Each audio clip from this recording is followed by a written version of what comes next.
I have to tell you about this piece over at the New York Times by a guy named Roy Scranton. So Roy Scranton is the author of a book called We're Doomed, Now What? Essays on War and Climate Change. Real picker-upper. And he has a piece over in the New York Times called Raising My Child in a Doomed World, which is, I got to say, I have 2 kids.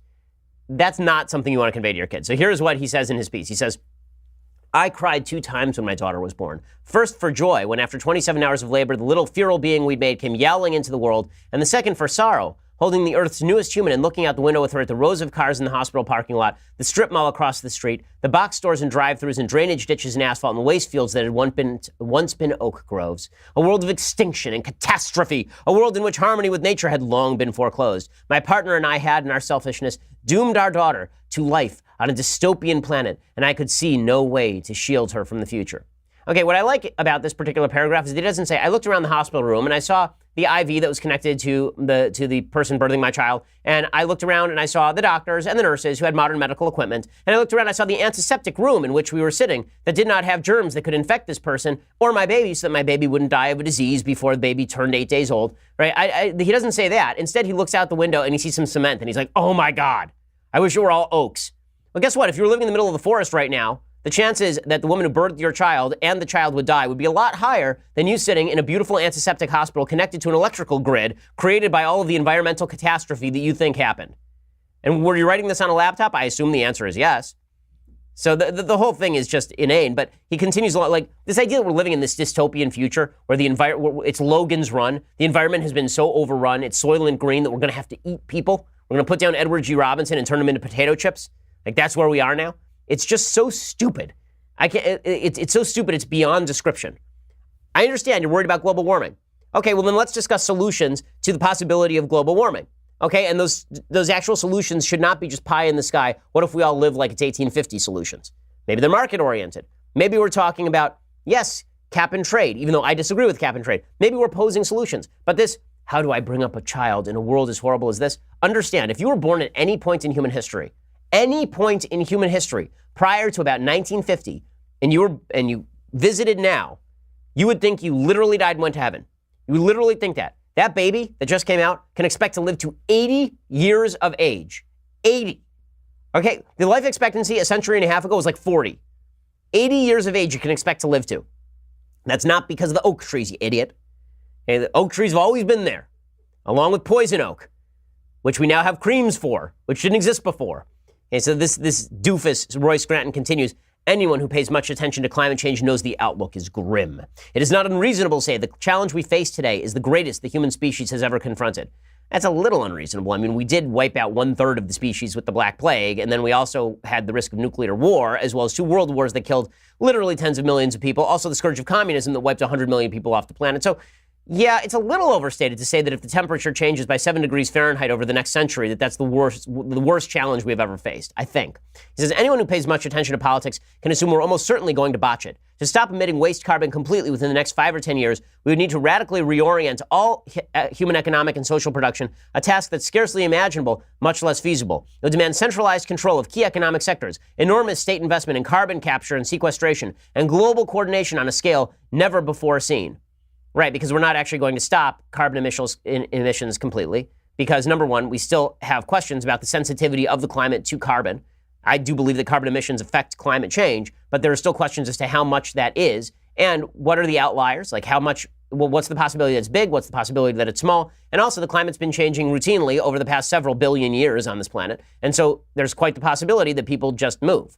Right, there are water levels that rise and there are water levels that fall.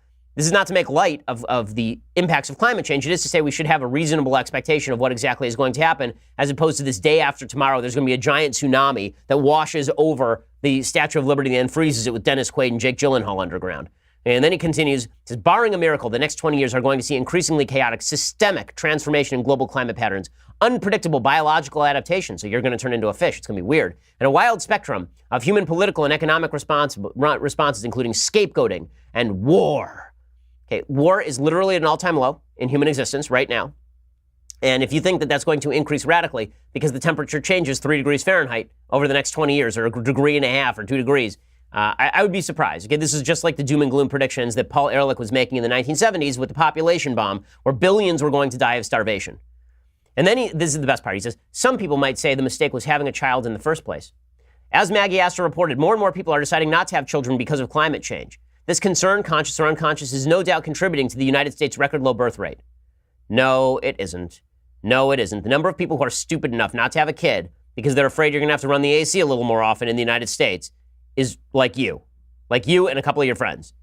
There's the same people who said, how can I bring my child into a polluted world in 1970? And then the world actually got less polluted. So there's that.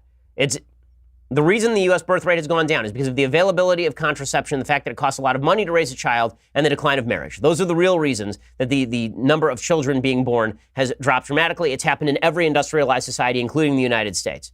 It is not because of climate change. He says, nobody really needs to have children. It just happens to be the single strongest drive humans have, the fundamental organizing principle of every human society, and necessary condition of a meaningful human world. Procreation alone makes possible the persistence of human culture through time.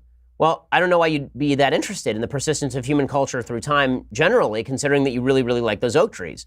I mean, why is he not a deep green? Like, there's a whole group of people called deep greens who think that if human beings ceased to exist, the world would be better off because then the squirrels could play and live with the unicorns freely in the forests of Albania. This whole thing is so self-involved and so ridiculous. Every day brings new pangs of grief. Seeing the world afresh through my daughter's eyes fills me with delight, but every new discovery is haunted by death. Boy, take a Prozac, dude. Reading to her from Polar Bear, What Do You Hear? A book I've read to my daughter, I can't help marveling at the disconnect between the animal life pictured in that book and the mass extinction happening right now across the planet. By the way, the polar bear population is not in danger of mass extinction. I believe it's increased, actually, over the last 10 years, if I'm not mistaken. When I sing along with Elizabeth Mitchell's version of Froggy Went to Courtin', I can't help feeling like I'm betraying my daughter by filling her brain with fantastic images of a magical non-human world when the actual non-human world has been exploited and despoiled. How can I read her Winnie the Pooh or The Wind in the Willows when I know the pastoral harmony they evoke is lost to us forever? And has been for decades. There are more trees in the United States now than there were 50 years ago. Okay, so, and by the way, Winnie the Pooh and Wind in the Willows were written by people who had just experienced World War I, which was a hell of a lot worse than any of the environmental degradation that you're talking about. Literally, Winnie the Pooh was written by A.A. Milne, who had just returned from World War I, where he had watched his friends get gassed. Okay, and watched the entire continent of Europe basically despoiled. Watched France turn into a giant mud pit of flaming hell. And you're talking about how rough it is because you look out your parking lot of your hospital and you see a light pole? And my goodness. And this essay is extraordinarily long. He finishes up, I can't protect my daughter from the future. I can't even promise her a better life. All I can do is teach her how to care, how to be kind, how to live within the limits of nature's grace. I can teach her to be tough but resilient, adaptable and prudent because she's going to have to struggle for what she needs. But I also need her to teach to fight for what's right, because none of us is in this alone. I need to teach her that all things die, even her and me and her mother and the world we know, but that coming to terms with this difficult truth is the beginning of wisdom. So yeah, tell your 3-year-old that you're going to die. Good luck with that conversation. And that you're going to live in a dystopian hellscape where Viggo Mortensen roams around with a cart, right? And then ends up dying at the end of the movie. Spoiler alert. So yeah, I can't imagine that this kid's going to have any problems in life. I can't imagine with parents like that, this kid's going to have any problems in life.